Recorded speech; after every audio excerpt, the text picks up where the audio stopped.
Chers compatriotes, le 5 juin de chaque année, la communauté internationale célèbre la Journée mondiale de l'environnement en souvenir de la première conférence des Nations Unies sur l'environnement qui a eu lieu à Stockholm, en Suède, en 1972. Cette journée vise à conscientiser les populations du monde entier sur la nécessité de préserver nos écosystèmes et notre environnement pour notre propre bien et pour celui des générations futures. Cette année, la Journée mondiale de l'environnement est célébrée sous le thème « La pollution de l'air ». Ce thème met en relief les atteintes graves à l'atmosphère du fait des émissions anthropiques et la nécessité de la préserver. Il interpelle chacun à s'engager dans des actions positives en faveur de l'environnement que nous avons en héritage et en partage. Chers compatriotes, depuis quelques années, le monde connaît une crise écologique sans précédent, caractérisée par des périodes de grave pollution atmosphérique. Ainsi, en 2018, l'OMS a évalué à 7 millions le nombre de personnes qui meurent dans le monde par inhalation d'air chargé de particules fines. Chers compatriotes, la pollution de l'air résulte de la présence de certaines substances dans l'atmosphère à des taux suffisamment élevés pour porter atteinte à la santé humaine et à l'environnement. Bien que les polluants soient parfois d'origine naturelle, les activités humaines sont les principales responsables de la pollution atmosphérique. Au niveau mondial, la pollution atmosphérique est surtout liée à l'industrie et au transport, bien que les incendies intentionnels aient aussi une part de responsabilité importante. Ces différents secteurs d'activité sont émetteurs des substances nocives capables de changer la texture chimique de l'atmosphère. Tous les jours, les polluants atmosphériques font courir des risques sanitaires aux personnes qui vivent autour ou travaillent dans les usines chimiques, les incinérateurs ou d'autres établissements qui les produisent ou les utilisent. La pollution atmosphérique est un enjeu de santé publique au niveau mondial comme individuel. Les matières particulières sont dangereuses pour plusieurs raisons. Elles peuvent contenir des substances qui ont des effets toxiques et cancérigènes. Elles peuvent aussi se loger profondément dans les poumons et entraîner des complications à moyen ou long terme. En dehors de leurs impacts sur la santé, les polluants atmosphériques ont des effets nocifs sur l'environnement. En effet, certaines substances ont la propriété de détruire la couche d'ozone, située dans la stratosphère qui s'étend de 10 à 45 km au-dessus de la surface de la Terre. L'ozone empêche une partie des rayons ultraviolets du Soleil de pénétrer à la surface de la Terre, rendant ainsi possible la vie sur cette planète, notre planète mère. Encore plus préoccupantes à l'échelle internationale sont les émissions des gaz à effet de serre, responsables du réchauffement climatique planétaire. Ce phénomène, observé depuis quelques années, est à l'origine de multiples dégâts environnementaux aux conséquences économiques et sociales incalculables. Inondations, érosion, effondrement, affaissement des routes, perturbation du cycle des saisons sèches et pluvieuses. Chacun d'entre nous est témoin des effets néfastes du dérèglement climatique.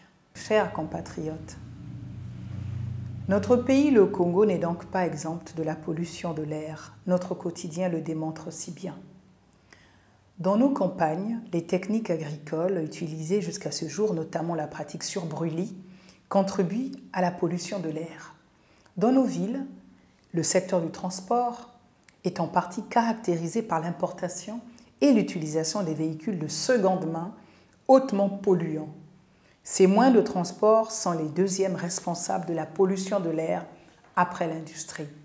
Le brûlage des déchets à ciel ouvert, encore observé dans certains quartiers, ainsi que certaines pratiques industrielles prohibées, détériorent la qualité de l'air que nous respirons et nous exposent à de multiples maladies.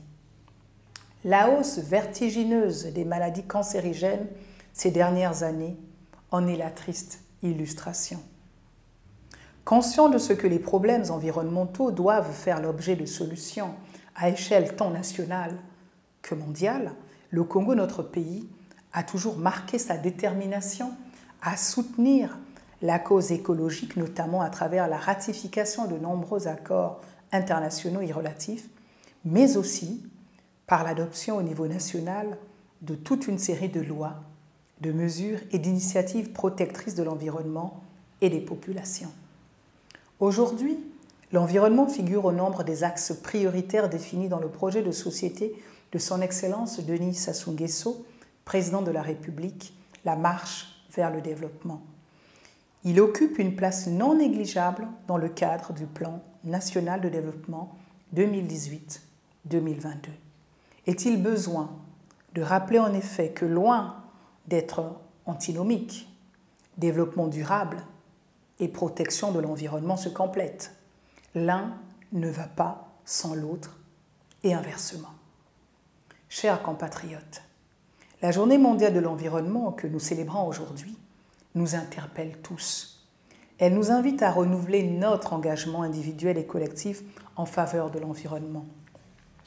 En raison des interactions qui existent entre la production, la consommation des biens et services et la préservation de l'environnement, j'exhorte les industriels, les agriculteurs, les jeunes, chacune et chacun d'entre nous, à explorer les alternatives durables pour réduire, voire éradiquer les impacts liés à nos activités. Le devoir et la nécessité nous appellent à innover, à nous orienter vers l'économie verte. Pour cela, les mesures suivantes sont nécessaires. La promotion des éco-industries à faible émission de gaz à effet de serre ou de polluants, l'utilisation des technologies propres dans les industries, le contrôle des installations classées pour la protection de l'environnement, la promotion des techniques agricoles alternatives aux brûlis, la réglementation de l'importation des véhicules et enfin l'interdiction de l'importation et l'utilisation des substances qui appauvrissent la couche d'ozone. Certes, la mise en œuvre de ces mesures ne sera pleinement possible que grâce à l'adoption prochaine de la nouvelle loi portant gestion de l'environnement et à la stratégie nationale du développement durable, à l'application des normes en matière de protection de l'environnement, mais sans plus attendre, les efforts déjà consentis en matière d'éducation et de sensibilisation à l'environnement doivent être renforcés à travers l'élaboration et la mise en œuvre des programmes appropriés en vue de promouvoir la citoyenneté environnementale, gage d'une gestion durable de l'environnement, le caractère transversal et multidisciplinaire de la gestion de l'environnement recommande également une collaboration étroite entre l'administration de l'environnement et les autres secteurs de la vie nationale. C'est dans ce sens que nous œuvrons. Ensemble, assurant la conservation de nos écosystèmes naturels et la gestion durable de l'environnement pour un développement durable de notre pays. Ensemble, protégeant cet inestimable patrimoine commun que nous ont transmis nos ancêtres et que nous avons le devoir de léguer aux générations futures. Vive le Congo, notre cher et beau pays. Vive la destination Green Congo. Je vous remercie.